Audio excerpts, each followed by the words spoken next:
Team, जहां technology की जिद्दत बना रही है खबर को और भी तेज तर। रिपोर्टर्स का सबसे बड़ा जाल, खबर की तलाश रिपोर्टर्स को ले जाएगी पाकिस्तान की हर गली तक, जो परखेंगे खबर को, सहाफत के असूलों पर खोजेंगे सच को और मंजर आम पर लाएंगे खबर का वो रुख जिससे आप हैं अनजान। बराह रास्त सियासी ऐवानों से खेल के मैदानों तक, मौसम का हाल या इंटरटेनमेंट से जुड़ी कोई खबर, शहर भर में हो कुछ भी कहीं भी, खबर को सिर्फ बताना नहीं, उसकी तह तक जाना। खबरों को तलाशने और तराशने के बाद न्यूज रूम से सीधे आप तक।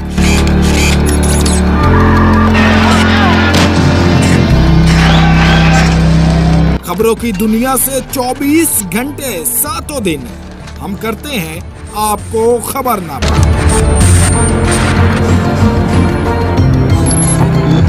गली, नगर, चौराहे, कस्बे से शहर और सूबे तक करते हैं आपके हक की बात। हर छोटी बड़ी खबर पर नजर, जिसको सही खबर को सही तरह नशर करना।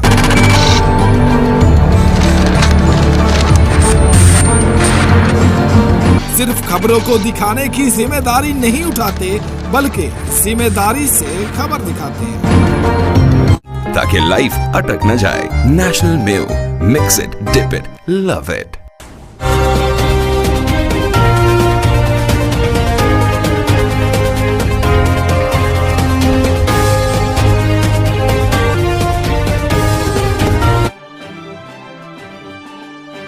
अस्सलामुअलैकुम, मैं हूं आपका मेजबान मोहम्मद अबू बकर। आप देख रहे हैं जांग बोलो न्यूज। न्यू और ताज़ा अपडेट के साथ आपकी खिदमत में हाजिर है, ताकि लाइफ अटक न जाए। National mayo, mix it, dip it, love it.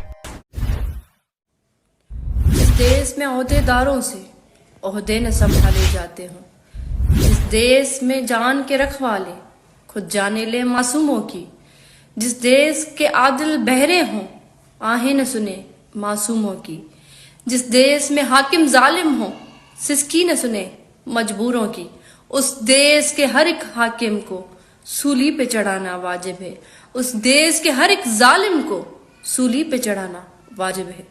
मैं सिंध और पाकिस्तान की बेटी उम्मे रबा, आज मेरा ये वीडियो पैगाम आईजी सिंध पुलिस रिफत मुख्तार साहब के नाम है।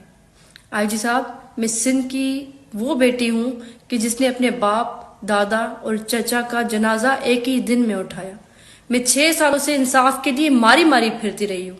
मेरी जान को शदीद खतरा लाहक है। आईजी साहब, आपकी पुलिस की जानिब से मेरा केस खराब करने की कोशिश की जा रही है। मुझे थ्रेट किया जा रहा है, मुझे हरास किया जा रहा है। SHO इमदाद चांडियो, जिसका वालिद मेरे केस में अक्यूज्ड है, जेल कस्टडी में मौजूद है, और सरदार चांडियो वो भी इसी सेम केस में, ट्रिपल मर्डर केस में अक्यूज्ड है।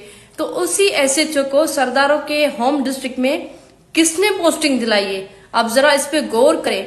आईजी साहब, मैं आप में उम्मीद रख के ये बात कह रही हूँ, क्योंकि आप बात करते हैं अमन की, आप बात करते हैं कि एक चेंज आएगा। तो मैं आपसे ये बात करना चाह रही हूँ कि अगर आप अपनी पुलिस के इन भेड़ियों को नहीं पहचान पा रहे, तो आप अपने डिपार्टमेंट पे पढ़ लें इन्ना लिल्लाहि व इन्ना इलैहि राजिऊन। अब फिर ये उम्मीद ना रखें, ये आप गुमान भी ना रखें कि कोई अमन हो सकता है, कोई चेंज आ सकता है। जब मैंने आपके डिपार्टमेंट से हाई ऑफिशियल्स से बात की है, तो उनका ये कहना है कि ये कोई सियासी पोस्टिंग नहीं है। आईजी साहब, मैंने कोई बात विदाउट प्रूफ नहीं कही है।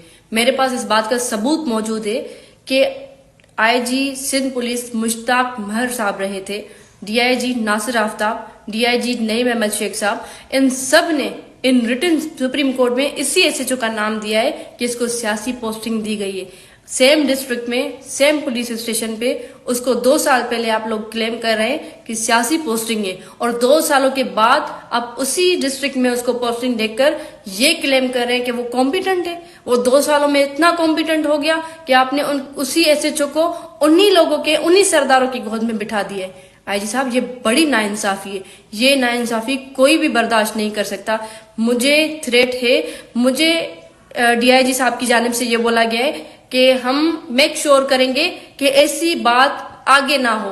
किसी और डिस्ट्रिक्ट का एसएचओ जिनके साथ एक मसला हमारा चल रहा है, वो किस तरीके से मेरी सिक्योरिटी के मामलात में इंटरवीन कर रहा है, और उसने जो किया उसका अजाला कौन देगा। मुझे बोला जा रहा है कि आगे से ऐसा नहीं होगा। मुझे ये बताएं कि जो हुआ, क्योंकि मेरा जो केस में विटनेस है उसको इस बात का इतना असर हुआ कि ये पूरी मीडिया ने भी रिपोर्ट किया है, वो कोर्ट के अंदर बयान देते हुए बेहोश हो गया। उसको इतना प्रेशराइज किया गया है कि एक अक्यूज का बेटा खड़े होकर हमारी चेकिंग करवाए, वो इंस्ट्रक्शंस दे पूरी पुलिस डिपार्टमेंट को कि आप इनकी इस तरीके से नहीं, इस तरीके से चेकिंग करें, या वो खड़े होकर हमें ये मैसेज दे कि ये सिस्टम इन कातलों, इन जालिमों के साथ है। तो ये बहुत नाइंसाफी है जी साहब। इस चीज का नोटिस ले, अदरवाइज आप ये गुमान छोड़ दे कि सिंध में कोई अमन हो सकता है। मैं हैरान हूं कि मेरा केस इतना हाई प्रोफाइल केस है जिसको नेशनल, इंटरनेशनल मीडिया ने कवर किया है। इस वाकये में आईजी सिंध पुलिस की सुप्रीम कोर्ट तक पेशियां होती रही हैं। उसके बावजूद भी मेरे साथ ये सब किया जा रहा है कि एक एसएचओ के खिलाफ कोई कार्रवाई नहीं हो सकती। तो मैं क्या उम्मीद रखूं कि मैं यहाँ पे महफूज हूं? मैं क्या उम्मीद रखूं कि जागीरदारों के खिलाफ कोई कार्रवाई हो सकती है? मैं ये जस्ट बोलना चाहती हूँ कि खुदारा होश के नाखून ले। मेरी जिंदगी खतरे में है। अगर मुझे कुछ होता है तो उसका जिम्मेदार डीआईजी लाड़काना नासिर आफ्ताब भी होगा और सिंध पुलिस भी होगी, पूरा डिपार्टमेंट। शुक्रिया।